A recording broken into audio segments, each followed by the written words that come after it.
sommes le 18 octobre 1927 à Paris. L'accusation d'antisémitisme pour discréditer le mouvement anarchiste se fait entendre pour la première fois de manière spectaculaire en 1926. Messieurs, la cour! Makhno et l'armée insurrectionnelle libertaire sont accusés par un certain Joseph Kessel, un jeune journaliste originaire d'Europe de l'Est, d'être responsable des pogroms qui, entre 1917 et 1921, ont fait plus de 120 000 morts en Ukraine. Le titre du livre, qu'il publie alors, dit presque tout. Makhno et sa juive. Il y a une espèce de torchon présenté comme une autobiographie. Le narrateur rencontre un russe blanc alcoolisé dans une taverne aux petites heures de l'aurore à Paris. Et ce russe blanc alcoolisé raconte qu'il a été pris en otage par Makhno et qu'il a été le témoin effaré des exactions de Makhno et particulièrement du mariage viol que Makhno aurait eu avec une jeune juive. Le livre de Kessel est un livre de pure calomnie. C'est de la calomnie sans aucun contenu digne de foi. D'autant plus que l'épouse de Makhno était avec lui, à Paris, et c'était une paysanne orthodoxe ukrainienne. Non, non. Et Makhno n'a jamais été antisémite.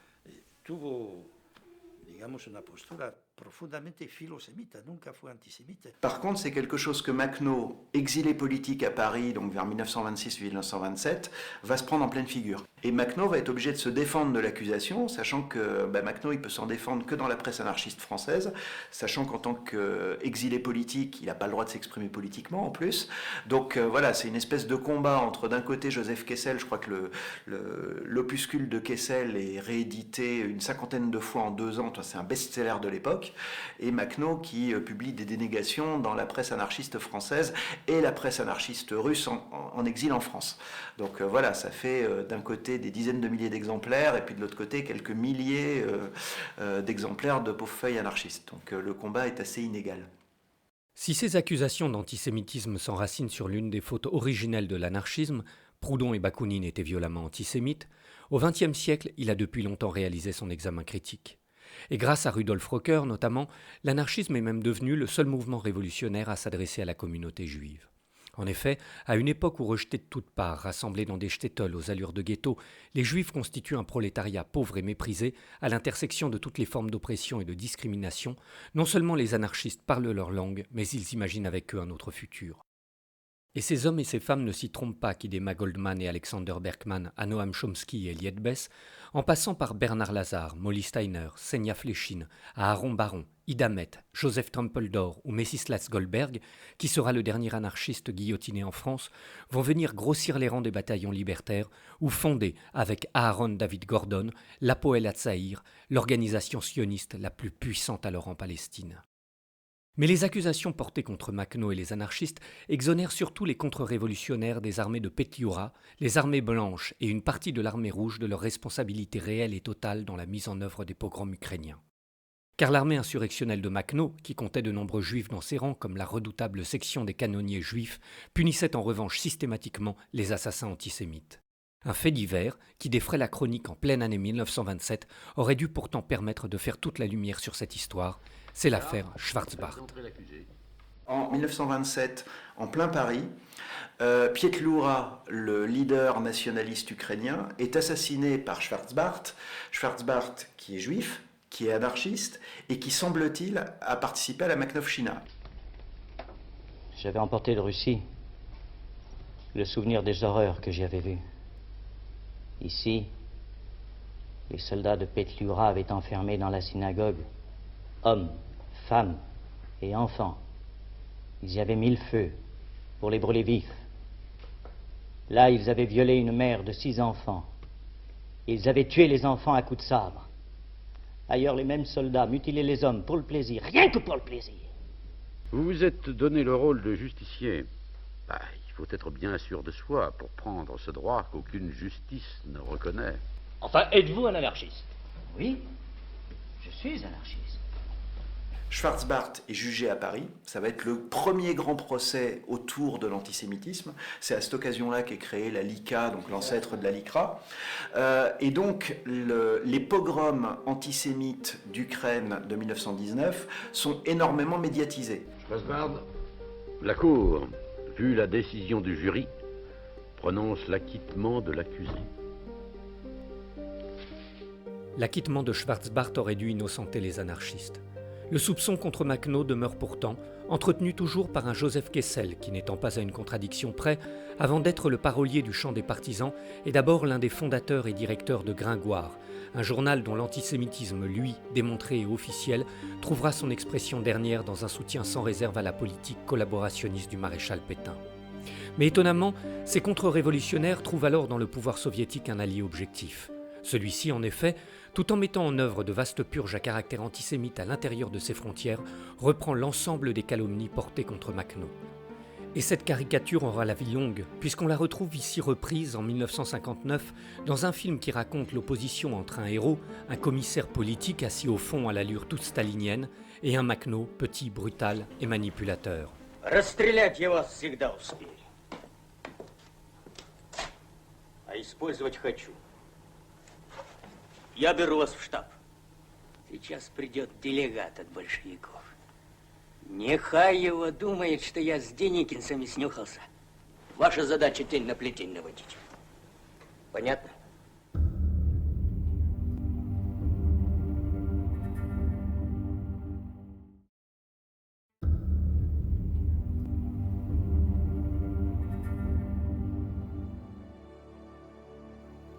La révolution libertaire en Catalogne est totale et s'étend jusqu'aux cours d'école.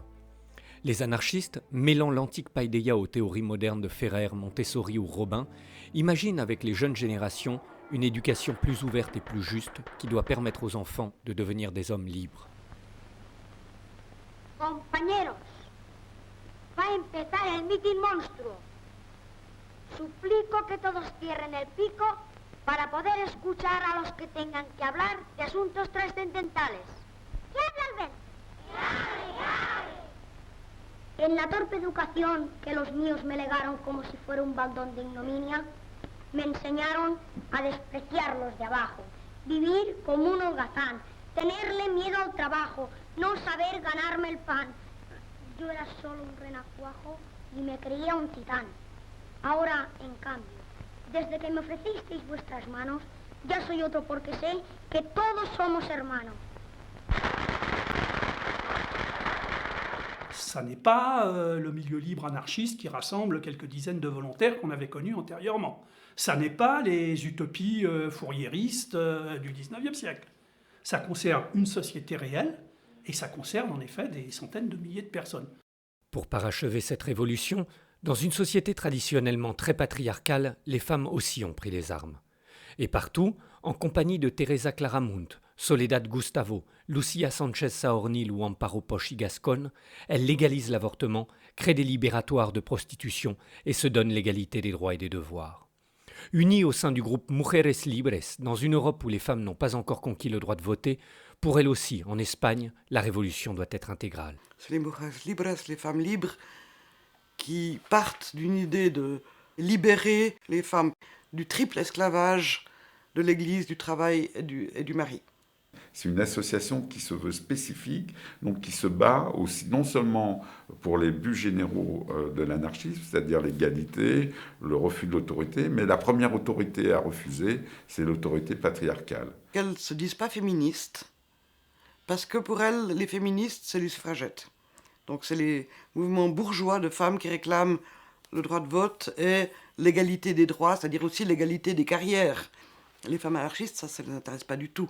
Mujeres libres aura une existence éphémère comme la Révolution espagnole, mais regroupera des dizaines de milliers de femmes partout en Espagne, avec aussi de l'auto-formation, des revendications, des actions directes, des actions pratiques.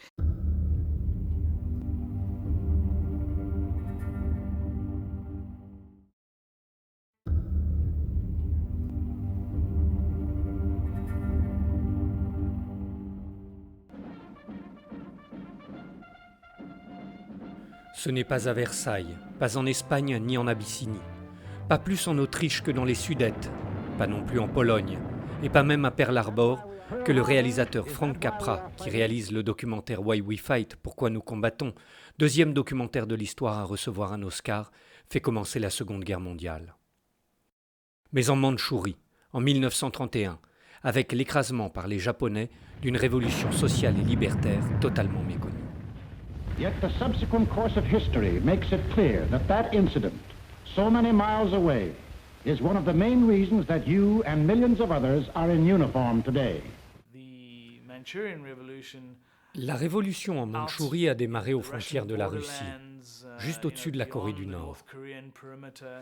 C'était un territoire mal connu, même pour les universitaires spécialistes de cette partie du monde. Cette révolution s'explique par de multiples facteurs. Au cours des années 20, à l'instigation de Lee Ho-young et de Shin Chae-ho, considérés aujourd'hui comme l'un des pères de la nation coréenne, plusieurs fédérations des anarchistes voient le jour.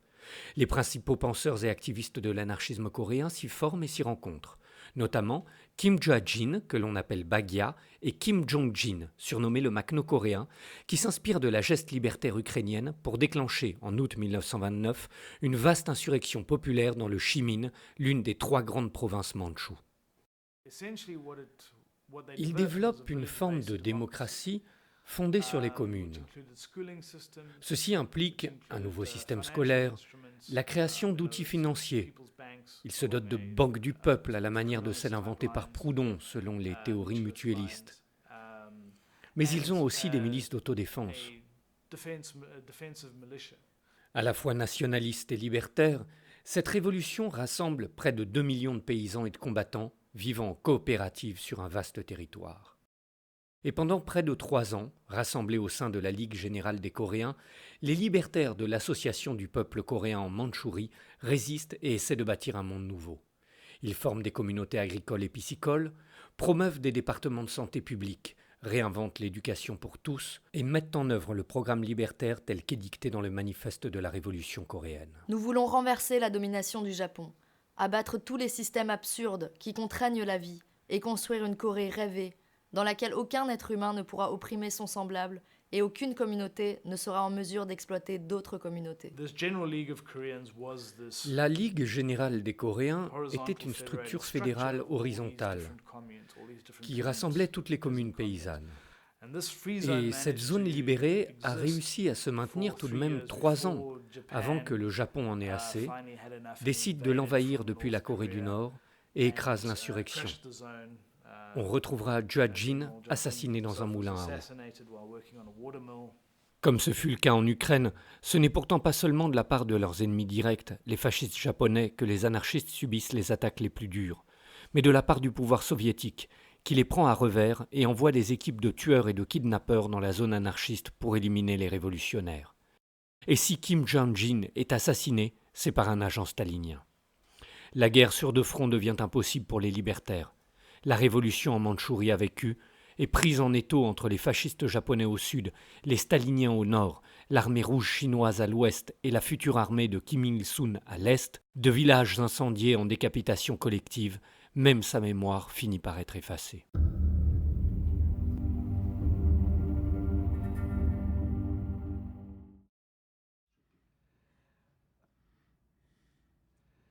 Sorry for my English. It's fine. Sorry for my French, which is worse. So,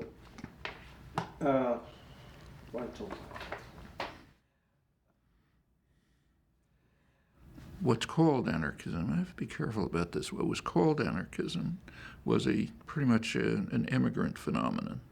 Actually, there were indigenous developments, sometimes called anarchism, sometimes not, which are similar in many ways. So people don't call the Knights of Labor or the Farmers Alliance anarchism. But these were huge popular movements which had kind of anarchist strains to them. They never heard of anarchism. If you look at factory workers right around here in New England, where the Industrial Revolution began in the 1840s, 1850s, I mean, they had a labor press, which was a very lively labor press in which working people were participating, artisans, young women from the farms, and so on. And a lot of it was anarchist themes. They never heard of anarchism. Workers should those who own it, who work in the mills should own them. We don't want to, we're being degraded by the force of capitalist oppression. We should be free. We should have our free rights as humans. They're taking away our culture and so on. Very similar to the themes you get in the anarchist writings. There was also a parallel farmers' movement. Remember, it was mostly an agricultural society, but there was a huge spontaneous farmers' movement, actually rooted in Texas. It's hard to believe when you come back, and quite radical populist movement. The farmers were being wiped out by merchants, banks, and they were trying to find ways out of it. And as they tried to work their way out of it, they began to form cooperatives. First marketing cooperatives, later production cooperatives, finally even independent financial institutions to free them from, they didn't call it Wall Street then, from the New England, the Boston bankers and so on, the New England bankers who were strangling them. And they tried to unite, and they had just plain, mostly people without any formal education, just somebody had been to school for 2 years as what they called lecturers, going around most of the country organizing people and so on. Became it's the largest radical democratic movement. The Industrial Revolution was beginning, and working people were beginning to struggle against the growing business system, later the corporate system. And you see it in the labor press of the kind that I mentioned. There were people bitterly combating what they called the new spirit of the age. Gain wealth, forgetting all but self. That's not the way we live. We live cooperatively. We help each other. We have a high cultural level, which in fact they did, and it's all being destroyed. We're being degraded. And that turned into the Knights. That's one of the streams that led to the Knights of Labor, which was quite a mass organization, hundreds of thousands of people. It was destroyed. They tried to link up into a farmer-labor alliance. It became the populist movement among the agrarian population, quite lively labor movement. And I mean, in the 1890s, I mean, in the mining and steel areas like western Pennsylvania, they were running the towns. They had the mayors and so on. And then it was pretty much crushed by force right through this period. Knights of Labor were crushed by Jay Gould, and gang, security forces smashed up the strikes. They were never able to figure out a way of preventing scabs, strikebreakers, and they were used along with National Guard and the private security forces just to smash up strikes. There was a substantial Jewish anarchist movement, including people you mentioned, like Emma Goldman, Alexander Berkman, and others. And it was organized. Newspapers, schools, working class organization. Actually, my own father, who came here as an immigrant in 1913, went to work in a sweatshop. He actually joined the IWW. He didn't exactly know what it was, but it just seemed like these guys, he told me once, they were for the workers, so he joined them, but, and they were, that wasn't Jewish particularly, but there were Jews in it. But by the time I came on the scene in the 1930s, some of the newspapers were still around, like Freie Arbeiterstimme. It was there, and it was read, but it was small. I mean, I spent time as a kid in the offices of Freie Arbeiterstimme, just talking to older people and picking up pamphlets and things like that. Of course, there was also a major Italian anarchist movement, yes, which was developing the same way. I mean, immigrants coming in, German anarchist movements and others. And then there were the independent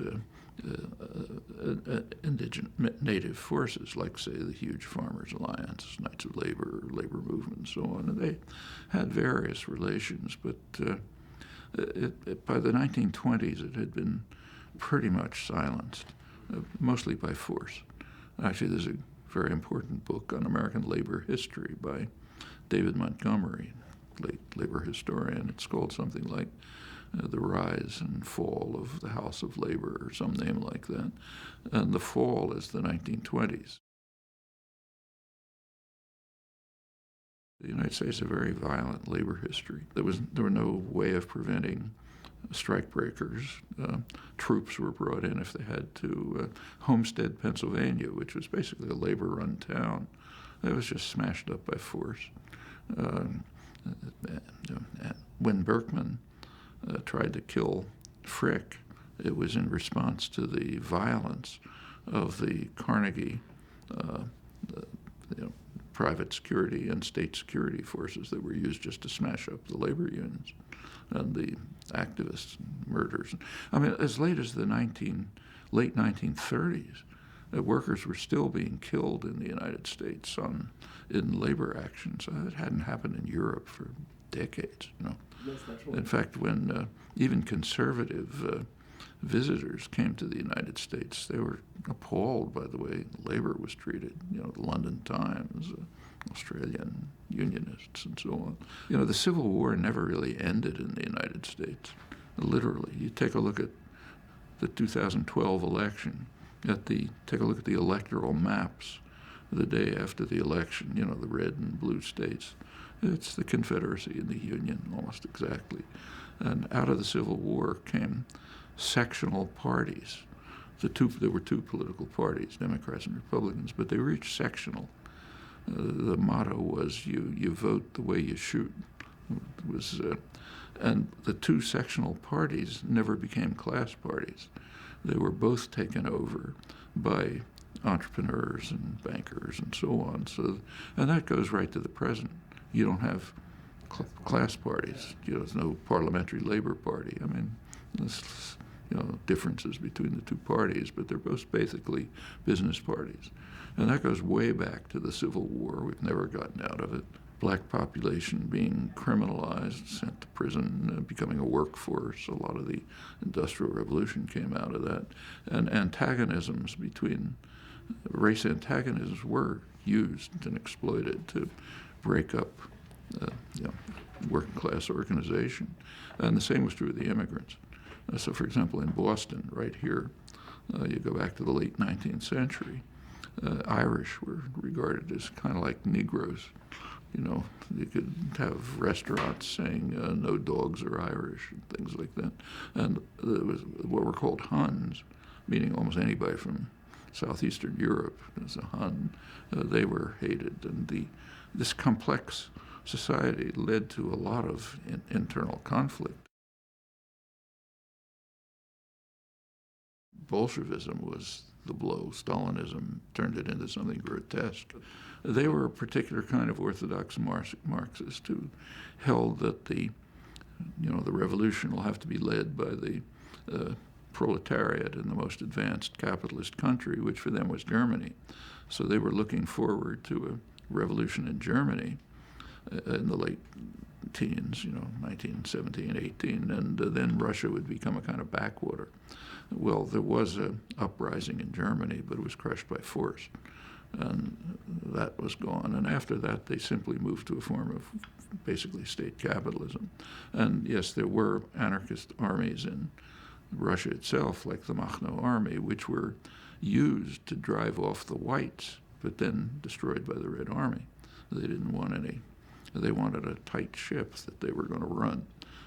Kronstadt came, and it was the last gasp of any independent left in Russia. There was kind of a widespread belief that somehow this is a socialist revolution, and now this is going to be the leadership of the world socialist movement. In fact, my view is a very reactionary movement from the beginning, from 1917 and 18. But it's the picture that Emma Goldman and others gave after they were there. But I think it was, I wasn't alive. But looking back, it seemed to be obvious from the very beginning. However, that became the leadership of the left.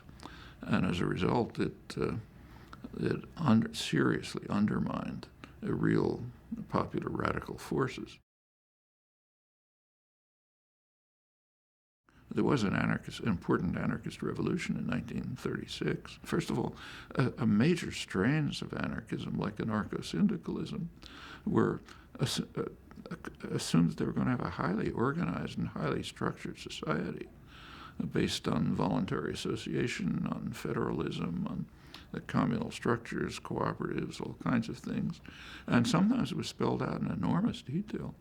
For example, there's a book by I think an Argentine anarchist who was Abad de Santillan, and must be 1936 or so, which it's called something like After the Revolution, and it's a critique of Spanish anarchism and a description of what it ought to be like, and he gives an extremely detailed picture of what an anarchist society should be like. But that was within the spirit of the anarchist movements. Yes, they intended to have an organized, structured society, organized from below, controlled from below, but not just, we say, no, here's what we want. It was crushed mainly by the communists, but there by force. The communists in Spain were the petty bourgeois, the police, and so on, and Stalin didn't want a popular revolution anywhere. There's an understanding, kind of an intuitive understanding everywhere that we need not submit ourselves to this neoliberal tyranny. We've got to rise up against it, and it takes different forms in different places. In many ways, the major one was Latin America. Latin America in the last 10 years has undergone a really historic change, and it's largely a revolt against the neoliberal structures, so-called Washington consensus, that Latin American elites had adhered to very rigorously. They were constantly being praised for their loyalty to the great principles, but for the population it was a disaster. And about a decade ago they began to pull out of it, and for the first time in 500 years to move towards some kind of integration, towards throwing out, extricating themselves from imperial domination, and also dealing with the internal problems of societies with very potentially quite rich societies, which a lot of resources and so on, but tiny elites, Europeanized, mostly white, in a huge mass of poverty. And they're beginning to confront this. And it's showing up in international affairs. Like U.S. has lost all its military bases. This used to be what was called the backyard, and now the U.S. is almost excluded. There was a hemispheric conference about several months ago in Colombia where there were two major issues. One was admitting Cuba to the hemispheric system. The other was ending this grotesque drug war that the U.S. is running, which is tearing Latin America apart. On those two issues, the United States and Canada were totally isolated. If there's another hemispheric conference, they may not even be invited. There are now alternative structures being developed, which only include Caribbean and Latin America, not the northern white countries, because it reflects an understanding that things are badly wrong. The same thing began to happen in what are called the MENA countries, Middle East, North Africa. The uprisings in Tunisia and Egypt were in no small measure a revolt against neoliberalism. Egypt, for example, was praised by the World Bank and the IMF as just running a marvelous economy, doing everything right, except for the population. There was a famous statement by a Brazilian neo-Nazi general back around 1970 when Brazil was being praised, saying the economy is doing fine, it's just that the people aren't, you know. And that's what Egypt and Tunisia were like. And the uprising, which had a big labor element, the militant labor movement, was substantially like that. Hasn't won. The neoliberal system is back under Muslim Brotherhood rule, but I think it's going to break. It's going to explode again because the problems are still there. People may accept obedience and deference and following orders, but not very far below the surface, they don't like it. And when people can express themselves, you see it, as say in the labor press in this area in the mid-19th century, which are pretty radical, though they never heard about any radical movements. So you have to block democracy. That's a real threat. And if you can, there's many ways of trying to, it's the same domestically. I mean, it's a long story, but in the United States, for example, it's a very free country by comparative standards. Roughly 70% of the population has no influence on policy at all. It's been well studied even in professional political science. Influence increases until the very top. You have people essentially get what they want. That has nothing to do with democracy. If you look at popular attitudes in the United States, they're actually mostly social democratic. Even on the right, like the Tea Party, people want more spending on education, on health care, and so on. These things have to be stopped. You can't allow that. Right now it's very striking. All the talk in the United States in the political class, you know, the government, the media, and so on, is about the deficit. You take a look at popular opinion. The public thinks the deficit is not a major problem. The major problem is jobs.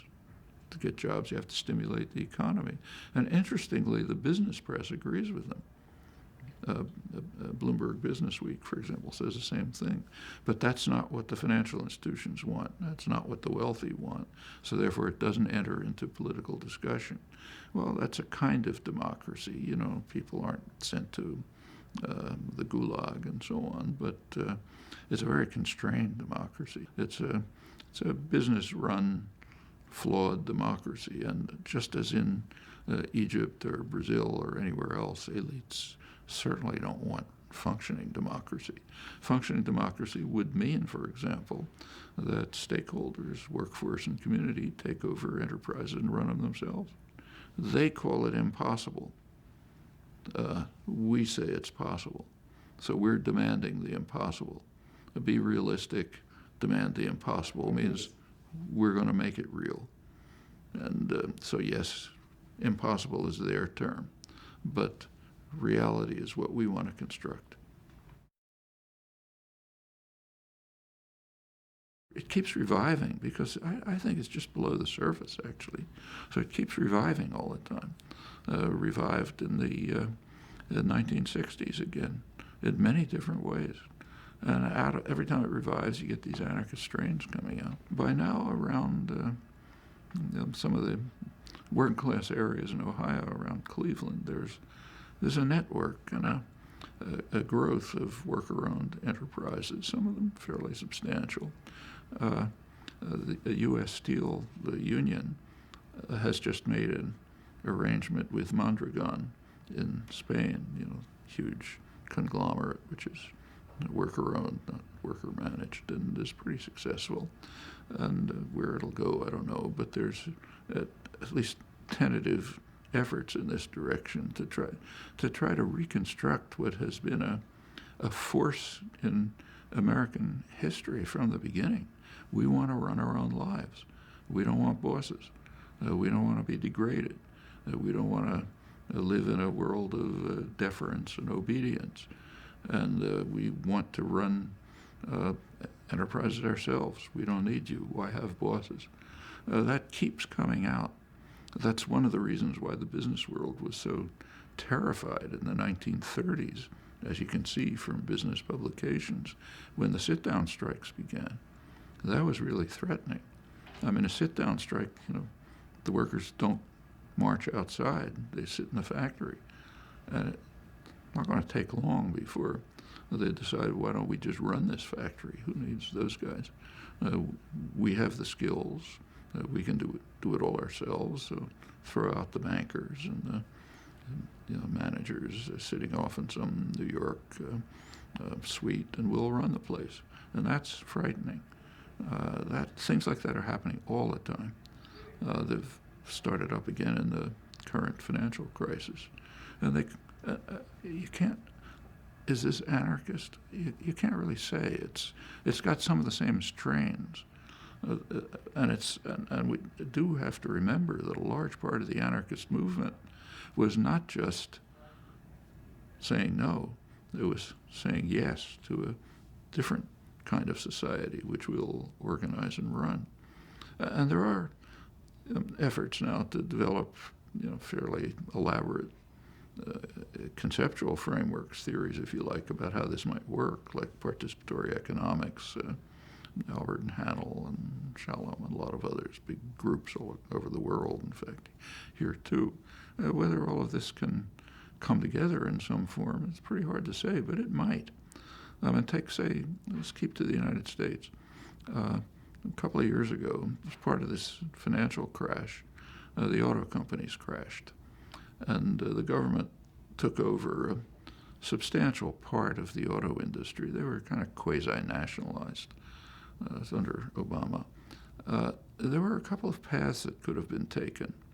One was the path that actually was taken, reconstruct the industry so that it's more profitable and lower wages and two-tiered work systems in which new workers don't get benefits and so on, and then hand it back to the banks and the management class, and they can go on producing automobiles and so on. That was these are also, incidentally, big financial institutions, the General Motors and so on. So reconstruct them into something like what they were, but more efficient.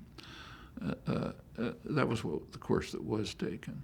There was another possible course, which was talked about and a little bit of organizing about, but not enough to have a big impact. That was hand the whole industry over to its workforce and to the communities, so-called stakeholders. Let them have it, and let them produce things that the country really needs. The future, I think it depends on whether the things that develop, what we say spontaneously, but nothing really develops spontaneously. There's always a background of thinking, organization, struggle, and so on. But when something bursts out, like, say, the Spanish Revolution, or Occupy, or the Indignados, or Latin American breaking of neoliberal bonds, or Tahrir Square, or enterprise, worker-owned enterprises in Cleveland, all over the place.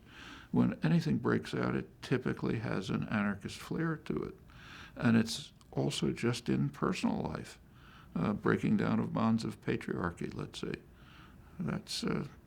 Those are anarchist positions way back, not only anarchist. If you look around the world, I don't think we have to waste time on the fact that we have a major environmental crisis. It's huge, and it may be imminent. And if you look around the world, the groups that are in the forefront of trying to do something serious about it are indigenous communities. They may call themselves Aboriginal, Indigenous, First Nations, whatever they call themselves. These are the ones who are pressing the hardest to pay attention to what they even call the rights of nature, which is an old anarchist idea, incidentally, though I never heard of it. Rights of nature have to be protected. I mean, in countries with a large indigenous population, like Bolivia and Ecuador, it's actually in the laws now. You have to respect the rights of nature. These are people who are struggling against mining all over the world.